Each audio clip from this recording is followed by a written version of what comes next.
जय Hind everyone. Amino acids में दो टर्म आते हैं, ज्विटर आयन और एम्फोटेरिक या एम्फोलाइट्स क्या होते हैं। इन दो चीज़ों को आज हम इस लेक्चर में समझेंगे। What is zwitter ion and what is amphoteric. ठीक है, तो देखिए कोई भी अमाइनो एसिड, जो हमने आपको अमाइनो एसिड पढ़ाया है तो वहाँ पे आपको बताया है कि सेंट्रल में एक अल्फा कार्बन होगा और उससे एक कार्बोक्सिलिक ग्रुप जुड़ा होगा और दूसरा अमाइनो ग्रुप जुड़ा होगा और एक आर ग्रुप होगा जो 20 अमाइनो एसिड्स में वेरी करता है। और ये ऊपर का जो स्केलेटन है ये सभी अमाइनो एसिड में लगभग सेम होता है। ठीक है, अच्छा अब बात करते हैं कि ये तो हो गया अमाइनो एसिड। अगर एक नॉन आयनिक फॉर्म की बात करें अमाइनो एसिड की, तो ये देखिए एक नॉन आयनिक फॉर्म है। यहाँ पे ये ग्रुप भी कोई चार्ज नहीं है इसके ऊपर और कार्बोक्सिलिक ग्रुप के ऊपर भी कोई चार्ज नहीं है, तो ये एक नॉन आयनिक फॉर्म है। अच्छा, अब ज्विटर आयन क्या है? ज्विटर आयन वो है जिसपे कि इक्वल नंबर ऑफ पॉजिटिव और नेगेटिव चार्ज होगा। ठीक है ना।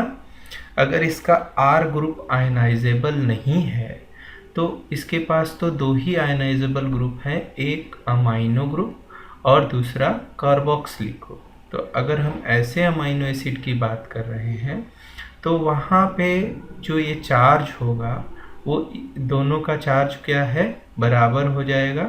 तो इसे हम ज्विटर आयन कहते हैं।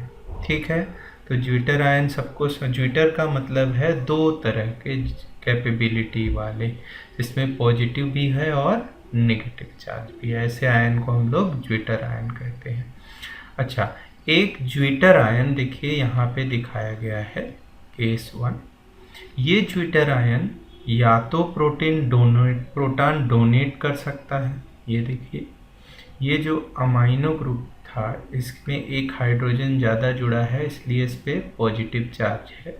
अब ये एक प्रोटॉन को डोनेट कर रहा है, तो भाई कोई भी कंपाउंड है अगर वो प्रोटॉन सोल्यूशन में डोनेट कर रहा है तो वो क्या होगा, एसिड होगा। तो ज्विटर आयन एसिड की तरह भी काम कर सकते हैं।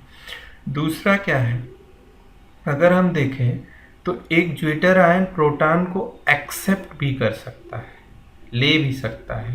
तो ज्विटर आयन अगर कोई कंपाउंड प्रोटॉन को ले रहा है तो उस केस में वो क्या होगा, बेस होगा, वो बेस की तरह एक्ट करेगा।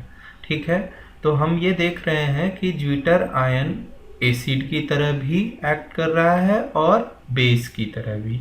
तो ऐसे प्रॉपर्टी को हम लोग, ऐसे गुण को क्या कहते हैं, एम्फोटेरिक बोलते हैं। और ऐसे मॉलिक्यूल जिनके अंदर ये प्रॉपर्टी होती है एसिड और बेस की, उन्हें हम क्या कहते हैं, एम्फोलाइट कहते हैं। उन्हें हम क्या कहते हैं, एम्फोलाइट कहते हैं।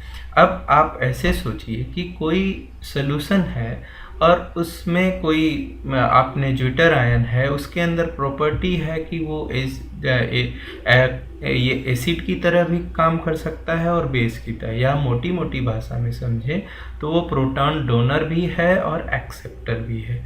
तो वो किस तरह से काम कर रहा है भाई, एक बफर की तरह काम कर रहा है।